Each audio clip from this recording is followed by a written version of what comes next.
You don't stop. Thank you for joining us at Let Your Love Be Real Talk Show. I'm your host, Markia Butler. It is July 2021.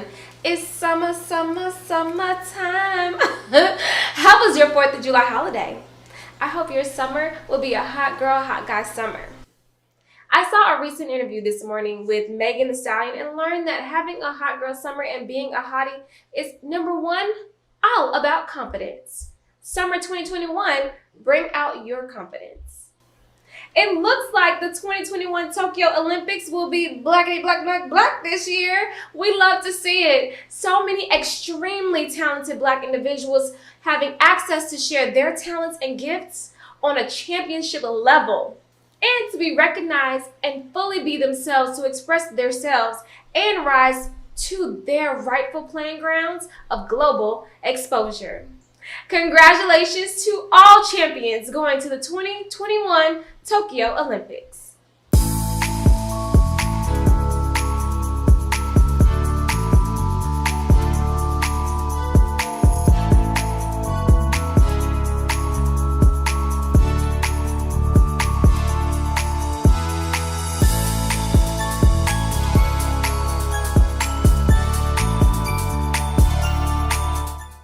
Music is life. It lifts you when you are down, allows you to wallow in your emotions, rather happiness, anger, or an emotional roller coaster. Hello, Miss Vivian Green. Great song, by the way. I have always wanted to sing. I'm more choir, musical theater, animation.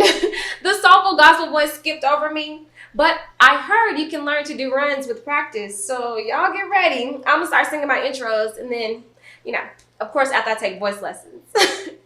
We have a gentle-hearted songbird for today's guest, and we believe she is a star. Terrill performed the national anthem for the LA Sparks in the Los Angeles Staples Center. She has sung with amazing talents such as Faith Evans, Tweet, and Eric Benet at R&B Live Hollywood. She is also involved in her community in a musical way. Without further ado, please welcome singer, songwriter, Teen Terrill.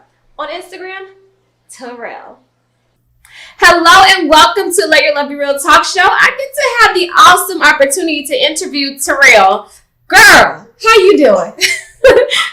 I'm so good. I'm so happy to be here. Yes, I'm happy to be here. Definitely. Amazing singer, amazing songwriter. Please tell us about you, where you're from. Who are you, girl? Yeah, so first off, thanks so much for the opportunity. I truly appreciate this. And I was born and raised in Baton Rouge, Louisiana. Baton Rouge, Louisiana, until I was 15 years old. And then my mom moved us, my brother, my sister, and I, to Oakland, California, actually. And we ended up moving to Livermore and staying there. And I graduated high school, went to school, did everything there. And then I was like, I got to move to LA. I got to move to LA. So in like 2010, I moved out to LA. And I had already been singing background for my brother, doing music. I've been doing music since I was 8 years old. My mom was a blues singer. My dad's a gospel singer. And, I said, I got to do it on my own. My brother did American Idol. And, and I was always rooting for him. And I was like, okay, it's my time. I just got to go out to LA and do it. So I moved to LA in 2011. And I just hit the ground running. I started auditioning for stuff. I just started doing my thing. And here we are. That is so beautiful. Congratulations for moving out to LA and making that leap of faith. So I do want to ask, what exactly was your inspiration to start your journey? Because I read that you started around 8 years old singing. Like, how did you find that voice? How did you get started with music? Oh my God, I have goosebumps. I don't know why I get goosebumps when I talk about it because it's so exciting. But when I was 8 years old, I did a citywide talent show, actually. And I have my family sing around the house, like my mom and my brother. My brother was actually like the star of the family, and because he was like not afraid of anything. But we would sing around the house and stuff, and normally we would sing together, my brother and I. And he said, "Oh, I'm going to sing with this one girl that we knew in the neighborhood." And I was like, "I'm singing by myself," and I'm 8 years old. And I went out on stage. It was a citywide talent show with like 25 acts, I think.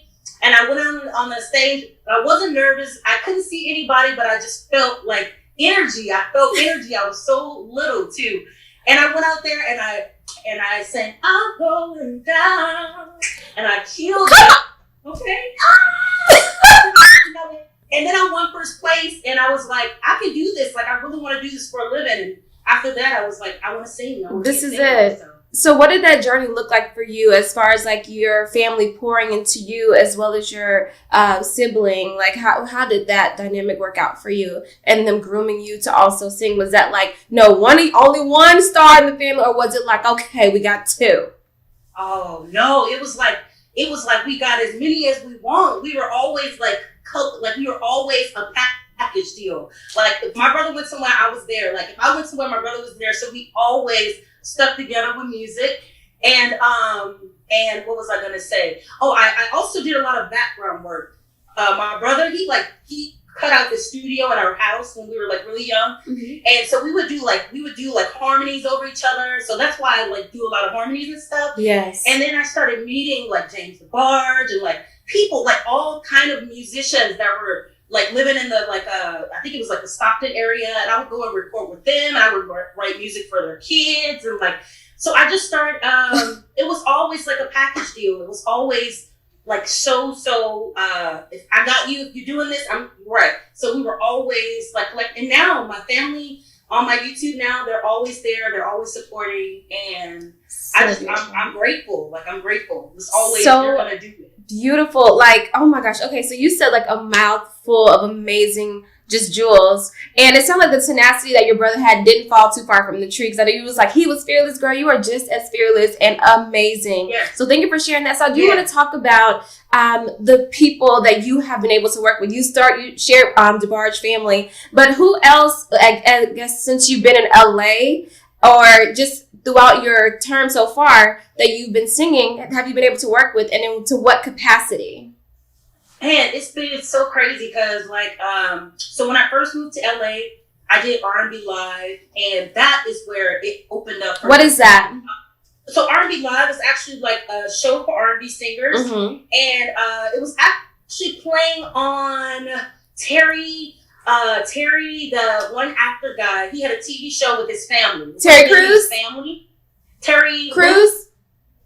Luce? Cruz. Cruz, yes. Okay. Cruz.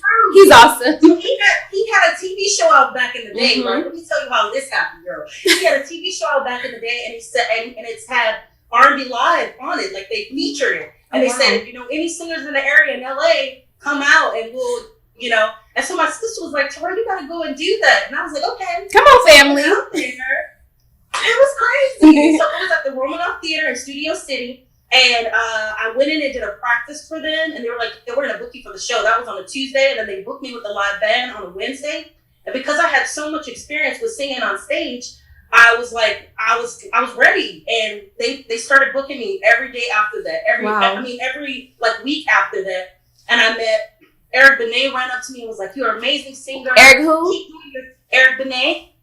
He ran up to me. He was like, I sang, "Oh, it is with somebody," and he was like standing up in the audience the whole time. And I was like, "Oh my God!" Right? Look, hey Eric. So fast, but he said it so fast. It was like I couldn't even get anything out. Wow. And he was gone. So I feel like for the most part, Faith Evans, she would sing there. I would open for her. Tank was there. There were so many R&B people, and I felt like I was like this close to like being a part of it. But it just like it's like a connection thing. Like it's a small circle, and it's so hard to get in it. So Talk about it. Talk about it, because in almost every industry, it's literally like that. Like, it's like, how do I get in here? I'm cool too. I'm awesome too. I have a great personality. I bring a lot to the table too. Like, how do I get in here? Talk about that. It was crazy, man. It was crazy. Yeah.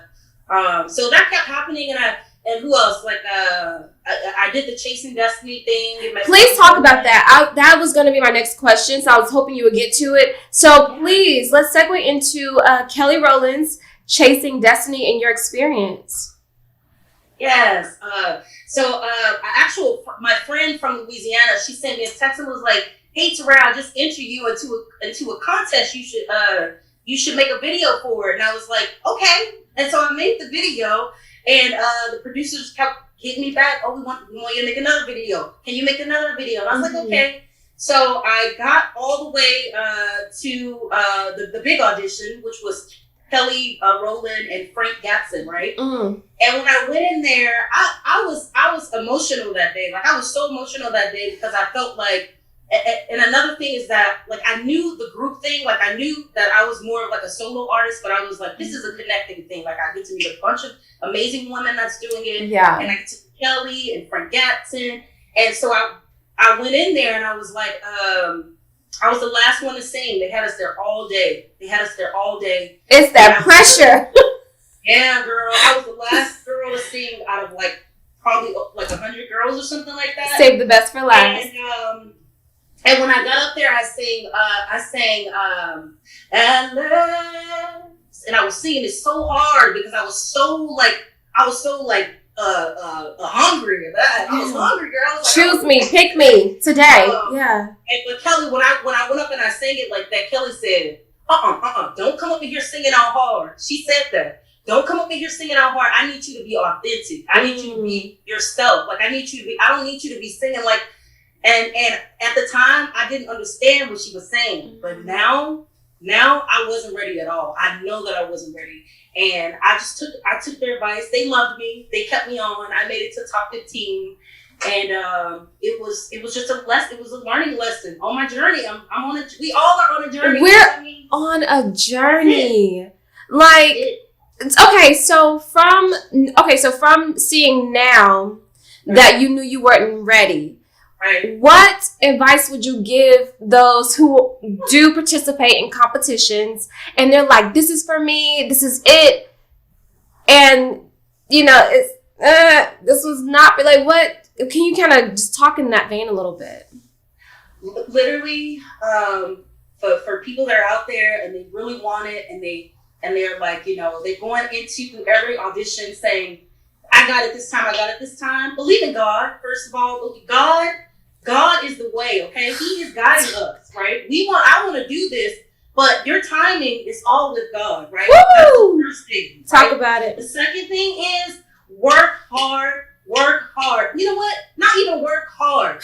Work professional. Work at a pace that you feel that you are inspiring people, and it's really about you gotta just keep doing it, because when you think it's not when you think it's your time, necessarily may not be your time, but you gotta keep doing it, and you gotta keep bringing people along, pulling up people along. You're on a journey. We're all on a journey. I always say that we're all on a journey, and if you just keep doing it and never give up on it, you can finally say, you know what, I'm done. And then all of a sudden it happened for you. As soon as you throw your hands up, you're done. So just keep doing it. Just keep doing it. Keep working. Keep putting out stuff. Keep putting out content. It's going to happen for you. May not be the way you want it. May not go when you want it. I'll be there, right? I'm telling you. So I believe in that. Yes. And so, okay, in the same area, what is it that mattered to you the most? So, we are to keep certain values and certain morals and just things close to us along our journey. So for you, what is something that has mattered the most to you along your singing journey? God, you have the best questions I've answered. Like, seriously, like, amazing questions. Thank you. Oh my God, what matters the most? You know what?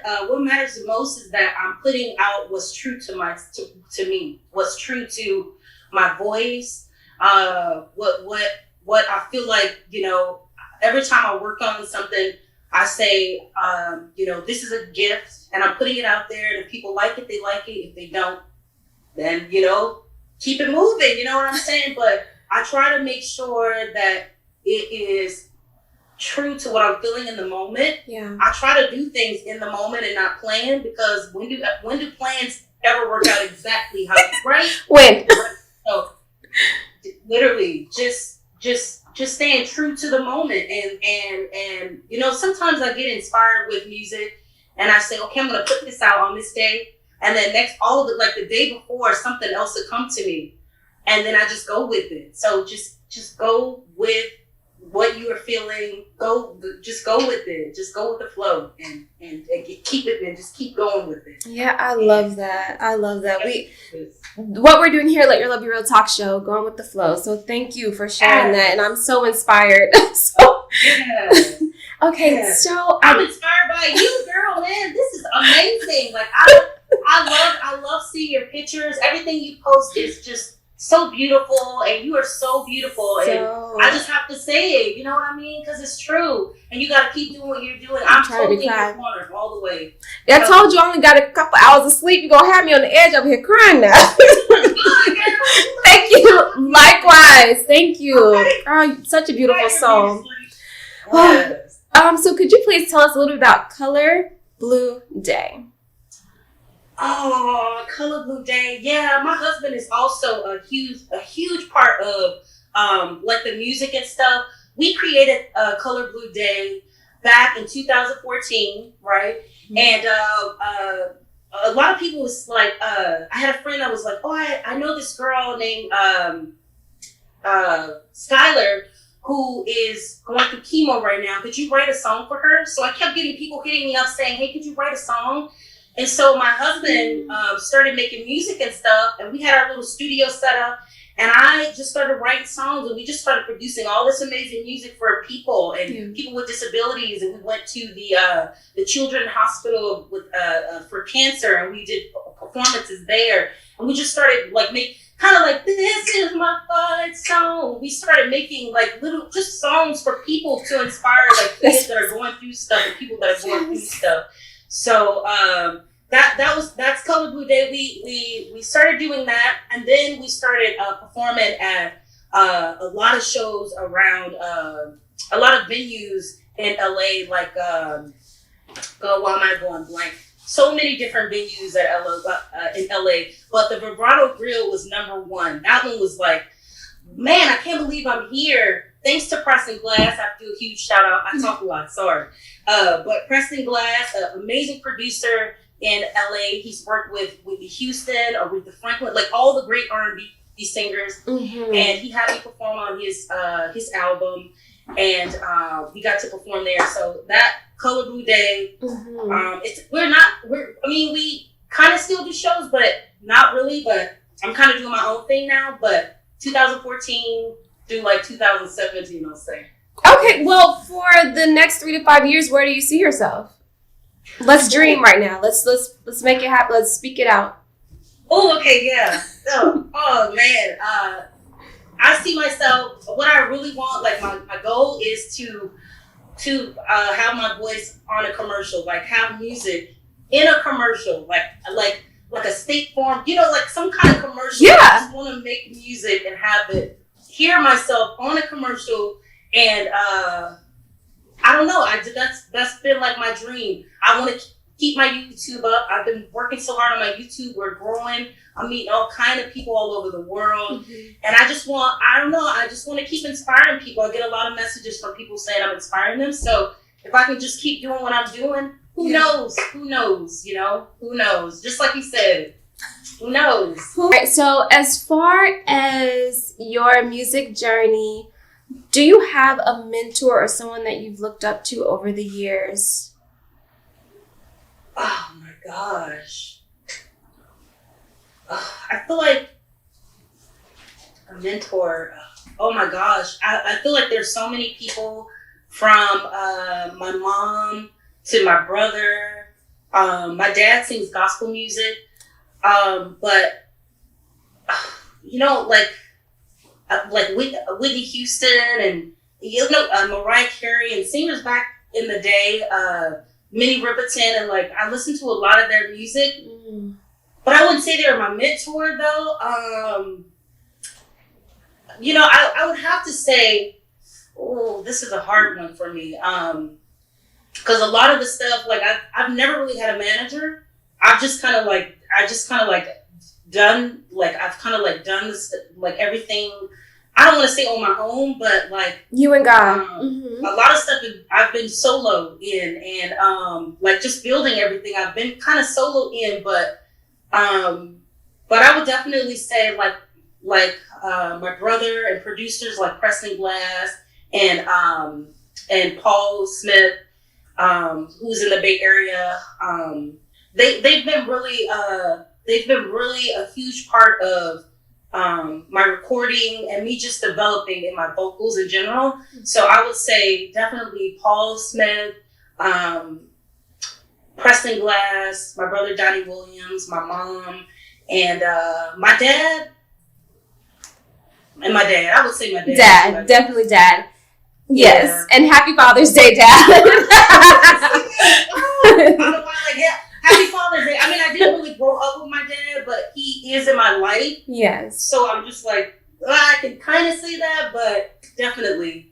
No worries. And then also, I wanted to know, is there a song or a track that stood out to you when you were younger and you just was like, please put that on, Mom, please put that on, Dad, brother, like sing this again? Yes. Like, what song was that for you? Oh, yes. Sylvia, me to think that I could ever have you, oh my God, how I love you. Sorry. Hey, girl. That is so beautiful. Yes, ma'am. Okay, well, where can we find you, Terrill?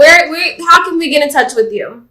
Okay, so I am Team Terrill, Team Team Terrill, Terrill on YouTube, on Instagram, on Facebook, and on Twitter. Team Terrill. And if you can't find me with Team Terrill, Terrill, put it in. I should pop right up. So that's me, all over social media, Team Terrill. Well, thank you so much for this beautiful interview, Terrill. Oh my goodness, you are so beautiful, and you are so full of just like this gumption and joy that we need here on Let Your Love Be Real Talk Show. All right, guys, and we'll talk to you soon. Okay. Go Team Terrill! That was a fun interview. My favorite part was she uses her gift to uplift individuals and create songs and sing them for those in need. I want to also announce Terrill sings our intro song, which will debut this month, written by Rebecca Azor, another beautiful songbird and my friend. She has a live daily podcast called Like It or Not on the Benjamin Dixon Show on YouTube. We will have another Dance Love Fit coming soon, so stay tuned. We would love your feedback. Contact us at lylbr.com. Send us your thoughts or questions like, was the dance fun? Or were you able to access the music okay? How was the experience for you? Would you like more of a workout or stretching? Let us know. Our campaigns are halfway completed, and we do not have half of our goal. I know you know someone who is interested in supporting a great cause. We are truly thankful for what you are able to give, even if it's $1. That works. You can give right now today or to our Venmo or Cash App. We are interested in creating a well-rounded experience for our amazing audience, and we cannot do it without you. Let Your Love Be Real Talk Show is something today because of your love and support. So thank you for believing in us. Thank you to Terrill for being our very first artist featured guest. Thank you to Shayla, Shay, Ja'Cory, Patrice, Jonice, Jasmine, Cranston, Faith, Paula, Gratisha, and Barbara for your contributions. Thank you for showing support for our show from day one. I am your host, Markia Butler. Remember, love is the breath you breathe. So, let your love be real, and thank you for watching Let Your Love Be Real Talk Show. It's July.